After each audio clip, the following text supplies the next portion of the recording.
everyone. Thank you for joining us. You might remember me from the last session. My name is Meg, and I'm the researcher at Elliott Scott HR. I support my team here for the work that they do in recruiting HR professionals at all levels across all industries.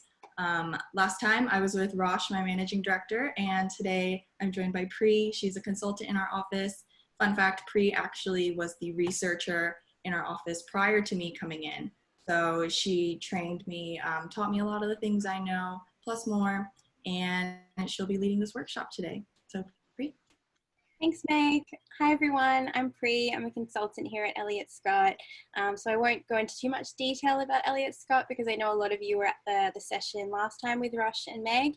But I will tell you that at Elliott Scott, I focus on recruiting junior HR roles. And so I'm always speaking to new graduates and entry-level HR candidates like yourselves. So a couple of the main roles that I work on are HR coordinator and recruiting coordinator roles. For example, we posted an HR associate role recently and we got over 800 applicants for that role.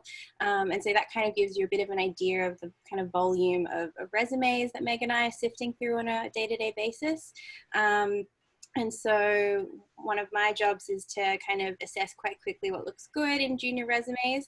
And I'm hoping to give you a few tips today on how to elevate your resume and help it stand out from the crowd. And so today what we'll be doing is going through an example resume and an example recruitment coordinator job ad, and just going through examples of how that resume has been adapted to the job ad. And so the resume we'll be going through today is actually my old resume from 3 years ago, before I started Elliott Scott, when I had just graduated and was applying to the researcher role that Meg is in now.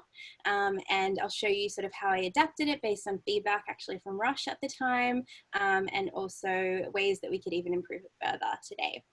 And so just a quick disclaimer that obviously this isn't a be all and end all of how to get a job, but I'm hoping that some of the tips that we'll talk about today will just provide you a good roadmap for, going forward in your job search. And it's all sort of based on my own experience as a recruiter, but also as a job seeker.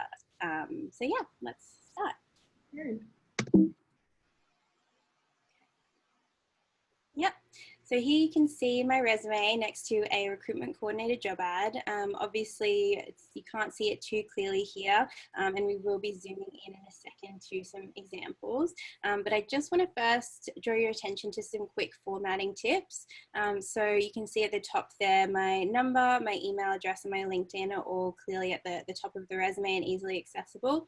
And my LinkedIn is also hyperlinked to my profile, so the reader can quickly click it and just immediately get some additional context from LinkedIn. I've also hyperlinked the websites to all those companies that I worked at, so that they can quickly find some extra information from an additional source as well. Yeah. So second tip I want to go through is aligning your experience to the job ad. And so you can do that in a couple of ways. The first way is by really using the language from the job ad throughout your resume. And so the first way that I've done this here is in the bio. So you don't always have to include a bio in your resume. You have to maybe think about the purpose of it. But here what I've done is I've tried to tie it to the kind of profile that they're looking for. And so I'll draw your attention to the last bullet point in the We Are Looking For section. It says a strong interest in learning about recruitment and HR. And so I've tried to highlight that and really tie it into my degree with this sentence. My degree has equipped me with skills needed in the recruitment field, including the ability to critically analyze individuals' personality styles, values, motivations, and attitudes.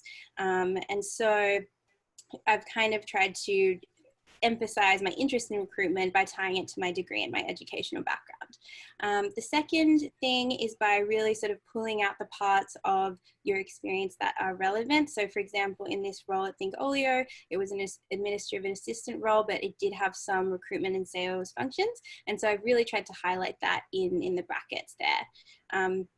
Another thing that you can do to provide context, which I haven't done here, but which in hindsight could have been good to do, is just provide a one-liner about the company. So for example, think Elliott's quite a small organization. It's under 5 people. Not too many people would know that organization immediately.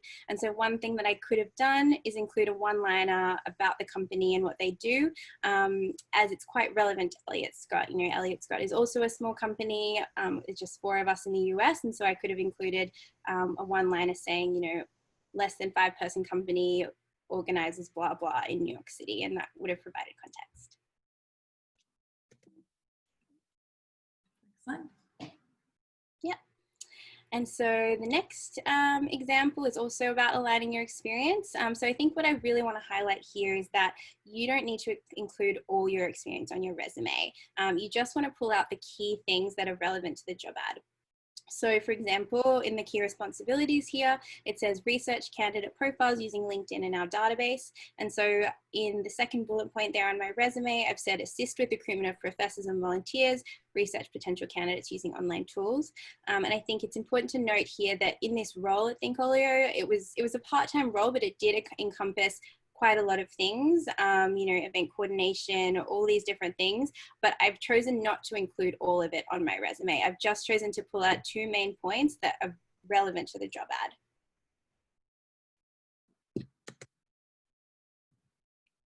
Yep, and so you can see I've done that here in this example as well. So under key responsibilities, the highlighted line there says assist with financial and sales support tasks as needed. So recruitment is quite a sales-oriented role, which you would know by doing your research and also from this key responsibilities point there. And so I've tried to highlight it in the line, work in a team to sell product and achieve daily sales budgets of 5 to 10K. If you look also on the right under the we are looking for section, they're looking for a team player, and I've tried to include that by just emphasizing that I work in a team to achieve those daily sales budgets. Another thing that you could add in here, which I haven't done, but which can add some additional context, is sort of numbers around how big the HR team is, the reporting structure, how the team works, that kind of thing. And that would really help to elevate that point and just really highlight that you can work in a team. Yeah, so the third and final tip here that I've included is quantify your experience. And so what I mean by that is include metrics, percentages, and numbers to really just add an extra level of detail as to the scope of your role. And so an example of this, in the first line, I've said send 10 individualized emails per week to achieve 50% increase in ticket sales from return clients. And so I think the purpose here is really just to make sure that your resume reads more as like a list of your achievements rather than a job description.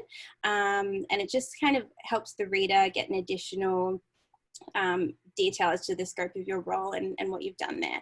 And so I think one thing to note is that, you know, it's sometimes hard to remember exactly, you know, how many emails that you sent or the exact numbers around that. And so you don't have to be too stressed about that. I would just say do the best sort of informed estimation that you can regarding those numbers and metrics, and, you know, just do that to the best of your ability. And so a lot of you I know are new graduates, so you won't necessarily have too much experience. I want to just highlight that all of these roles that you see here were part-time roles that I did, you know, during college or straight after graduation. So none of them were, you know, full-time professional roles, but I've sort of pulled out the key things that are relevant. And you can also do that with your thesis projects and whatever you've done at university, and quantify that experience as well. And Meg's going to go through a few examples of that. Yeah, so as pre-stated, whatever kind of experience you have on your resume at the moment, you can always pull out transferable skills and achievements that you've done to align them to the job ad that you're applying to now. So as you can see before, Pre was working retail. I also worked retail prior to applying to Elliott Scott. So there was some tweaking that you can do to get the bullet points in your resume under that role very specific and clear, even though they're not like in an office setting. So I just have some other examples here, whether you have internship experience, school experience from doing your master's thesis or any other projects that you've worked on. Volunteer experience also counts if you have not too much office corporate work experience. But yeah, here are just a couple of examples. you can see I kept the metrics in there and also kind of tried to align the wording with some of the soft skills that were found in the job ad. So there's just a few examples, and Great. So in conclusion, obviously we've just spoken for a few minutes about sort of some of our favorite tips in terms of how to elevate your resume, and we could probably talk more about this for hours, but I think some of these are just some of my favorite tips to keep in mind to make your resume really easily readable and to stand out. And so in summary, the first tip we talked about is formatting. Just make sure your CV is really easily readable by including your contact details at the top and hyperlinks to websites and LinkedIn. Secondly, align your experience to the job ad or job description by utilizing similar language from the job ad throughout your resume, researching the target organization and including key relevant details. And finally, quantify your experience. So use numbers and metrics to include further details to the scope of your work. great. So thanks everyone. That was just a quick overview of Pri's top tips for resume writing. We'll have time for Q&A now for the rest of the session until 1:30. Feel free to send your question in through the chat, the chat function, or raise your hand and I'll call on you and we can start Q&A that way. So let's see.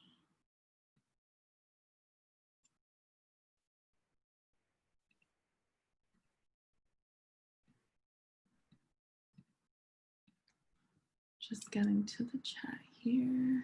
I can see the first question. What are your thoughts on a resume extended past one page? I think we had a couple of people asking that.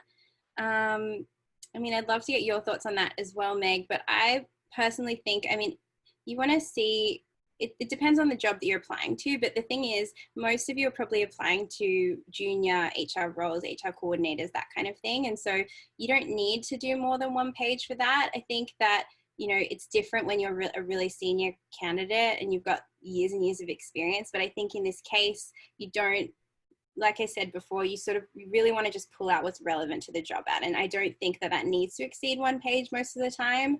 Obviously, there are exceptions to each person's experience, but would you agree with that, Meg?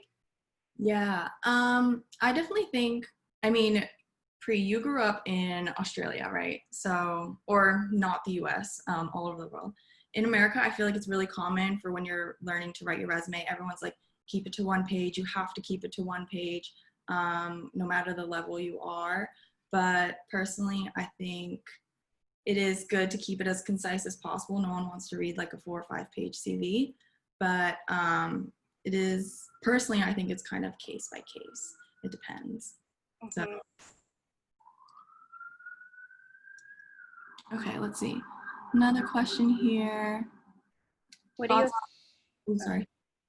were you going to say, what are your thoughts on CV, resume? Are the two words used interchangeably? If the application asks for a CV/resume, is there a better one to submit? I think the two words are used interchangeably. We use both words. Yeah, I think if they ask for one or the other, it just means a resume. I don't think it, yeah, I think they're essentially the same. CV and resume are the same thing, so. Any suggestions for listing freelance experience where there are short-term contract positions?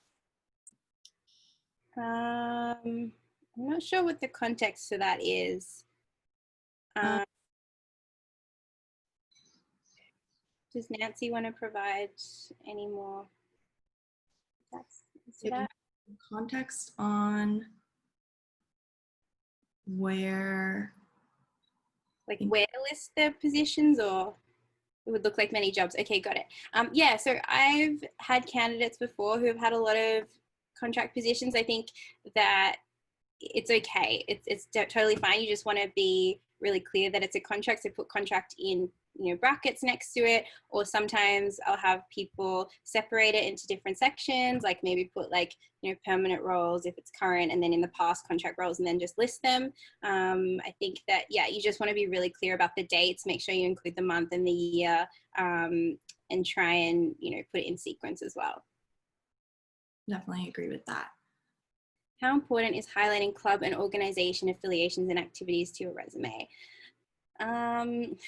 Again, I think that it depends on the job ad. I think that, for example, like in this case, the recruitment coordinator example, I think that if you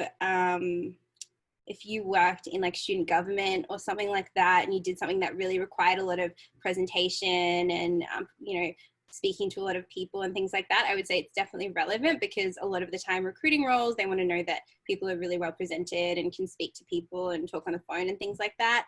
I think you just have to decide if it's relevant to the role. I know that it also depends on the organization. So say that you're applying to maybe like a nonprofit and you've done some volunteer work in that area, I think I would include it. But don't feel like you have to list all of it. Just sort of pull out the things that are most relevant to the role, and then try and use that language to highlight to the reader that they are relevant. Definitely. How to successfully apply to junior roles that list 1+ years of HR experience as a qualification, as someone with experience in a different industry or role. So I think, I'm assuming that, Deborah, you're a graduate of IOPsych.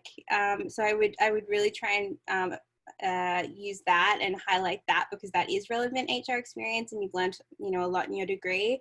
And then I would say, as you saw in the examples that we went through just now, none of my roles were HR roles. Like, they were all administrative roles, or they were retail roles. None of them were strict HR roles, but I was able to pull out you know, key examples that were still relevant to HR. So I think that, I know it's hard sometimes if it says, you know, you need 1 year of experience in an HR role as a qualification. I think you just have to really highlight to the reader what was relevant in those roles that you had, if that makes sense.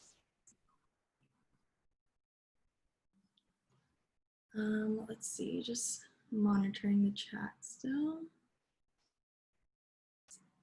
Any other questions, you guys, or any other aspects of the tips that you wanted us to kind of elaborate on, or anything like that?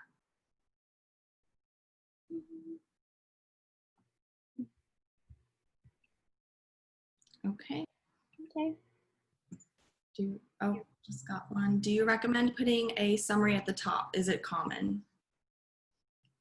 Yeah, so we have mixed opinions on this. I know that I don't always read the summary. I sometimes jump straight to the experience, but I know that Meg does read them, and she's often sifting through resumes and pulling them out for me. I think that one thing that I think it doesn't really matter too much. I think you just want to make sure that if you are including it, you're thinking really hard about what you're putting in there. So I think that I really don't like summaries that are just very kind of fluffy and just sort of talk about things without any examples. I think if you want to include the bio, you want to just really be showing that you're tying together something, like maybe you're including something that is not, you know, that's tying together your experience within the resume. Maybe you want to highlight your educational background. Maybe you have a personal interest in the industry or the company, and you want to include some kind of little anecdote or something about that. Yeah, I think that you don't want to just put it in for the sake of it. Yeah, I definitely agree. I think I see CVs of all levels that have blurbs at the top, and like pre-mentioned, I tend to read them all rather than jumping straight into the content. But if you are going to include a blurb, like Pre said, you want to make sure it's very punchy. It shows what you can offer, the skills that you have, and you want to avoid from being very fluffy and kind of just talking about soft skills. Ultimate asks, should you keep your location on your resume? Is location a huge factor? Yeah, so I mean, I think it is a lot of the time. Like, if you're, I'm probably less likely to look at a candidate that is, you know, on the West Coast if it's a role on the East Coast, because I want to know that you're committed to, you know, to this role. And it's, you know, it's not always, it's easy to sort of apply to roles all around the country, but I don't actually know if you're interested until you're actually here. And so I think, yeah, I mean, what do you think, Meg? I think it's good to include the location, because although in some minor cases it may work against you and that the recruiter won't necessarily spend as much time on that CV because you're across the country or wherever you are. I think it's still necessary to show where you're based. And then through pursuing conversation with that recruiter, whoever the hiring manager is, you can really relay your interest in this role. Like, I'm dedicated to moving, or I would just like to learn more about what this role has to offer so that I can make that decision. And recruiters and hiring managers alike will work with you on figuring that out. Yeah. Cool. Do you have any tips or preferences when it comes to styling of a resume? Does making it too pretty hurt you? Should you limit it to only one color and only maybe have your name heading in a different style? Yeah, so yeah, this is actually a really good question, and one that I've often thought about, because when I was initially job searching, my resume, as you can see, I've sort of put my name in really big letters and there's colors and things like that. That was actually very dialed down from the first version that I had, which had like a photo and maybe 3 or 4 different colors. And I had created that based on, I think, someone's resume, that a friend's resume that they showed me. But I think that it's actually better to simplify it. I think the simpler the better, especially in terms of HR and recruiting. It would be different if you were a graphic designer or something like that, you know, but I think in this case, you want to emphasize the content. You don't need the format to be too crazy colorful or anything like that. You definitely want it to read easily. So I think I like, you know, the dates and the company, the role like listed really clearly, and then bullet points I really like because it's nice and punchy. So think a lot about the layout of the content, but don't worry about making it too pretty, or doing too many colors, I think.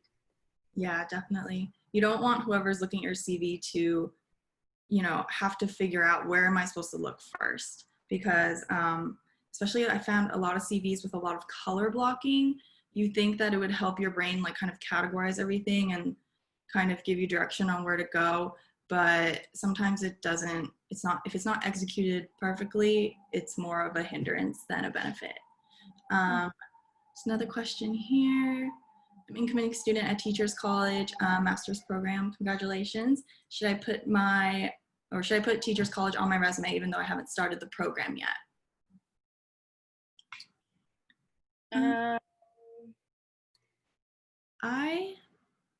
Well, Alara, I know you're starting in the fall, right? So personally, I put my master's program before I started on my resume. I did just maybe like a month before when I started applying to jobs and when I was applying to Elliott Scott.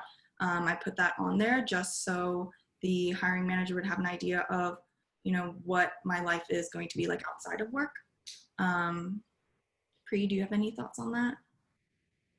Yeah, no, I mean, I think, and I was the one that screened your resume when it first came in as well. And I think that, I think it's really, I think master's programs are great. I don't think it, I think it provides context and it shows you're, you know, hardworking, studious, all of that. So I think it's definitely relevant. So we just have about 5 minutes left. So if there's any other questions, send them through, please, now. And so Alara, just to add to that quickly as well, I think especially if you don't have HR experience, it's probably even more impactful to include that. Just because it shows your interest and it confirms that that's the direction that you're going. Yeah, good point. Very good point. Cool. So I think we just have a couple of minutes left. So if there's any last questions, 1 or 2 more.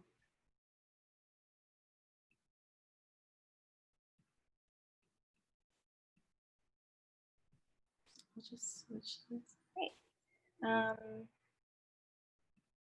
I mean, and as well, you know, if there are any other topics you guys are interested in hearing about, we're always putting together new events and things like that. So especially now, you know, if there's anything in particular that you'd like to hear from us on, feel free to reach out or mention it now. Yeah, definitely. We are planning some more of these like smaller workshop kind of sessions in the pipeline. So you can find all of our contact information right there. Thank you everyone for joining us again today. And hopefully you've we'll go away from this workshop with a couple helpful tips. And as Pri said, we're always here to chat about HR, the industry, market stuff. So just reach out whenever. Thanks, everyone. Thanks, everyone.